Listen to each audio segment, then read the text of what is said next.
Rest in peace to Dwayne Wiggins from Toni. It was confirmed. Age 64. It's been a tough past few weeks with so many greats transitioning, and this one hits. Um, Again, whatever you want, anniversary. He's a writer, producer, musician. Um, it's like one of them things that you just don't really think of, and you don't really expect it. Because you just look at him and you thought, did not know him in totality. But, this is really sad. It's like, wow. It feels like another part of childhood of people that you watched and you enjoyed, but you never know what's going on with people's lives. And you just, and you want to send thoughts and prayers out to his family and friends and fans worldwide. Uh, Brother, of course, Raphael and the others. You just don't know. Um, he hadn't been well for some time. But his musical contributions will not be forgotten.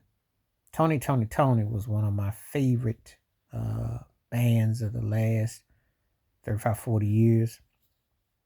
And I always like bumping to their grooves, bumping to their songs. And Dwayne Wiggins, I remember I did buy that. I bought that CD. It came out back in '99.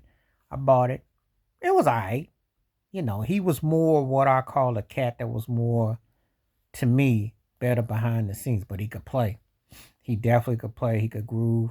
And one of those cats that, he had a hand in quite a few things. He had a hand in helping Destiny's Child get their rise. He had a hand in some projects. So, it's one of those unfortunate things because you just never know. Life is so uncertain, and you know, um, thinking about that was a band that I always thought their albums kept getting better and better. I would listen to Tony Tone's album, and I remember the first one, of course, with Little Walter, and then when they did more New Jack Swing, then they incorporated some of that Bay Area funk, you know, and I just kept digging and digging what they were doing. It Feels Good was a jam that was played at the clubs all the time, you know. Never Rains in Southern California, love that song a lot. Then they just kept getting better. Sons of Soul, which I wore out back in '93, '94, that was one of my bumping albums. And um, they just kept going. Like the song Annie Mae, love the horns, love the licks on that. And Dwayne was,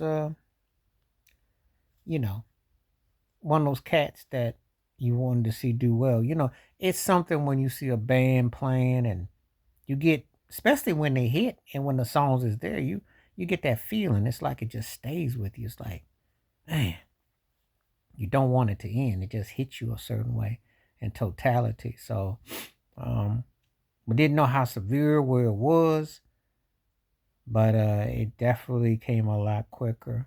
Hearing that he was in hospice, and it only seemed like it was only a matter of time. So, wanted to send thoughts and prayers out, and to let it be known. Um, Long live Tone. That was one of my favorite, modernized bands.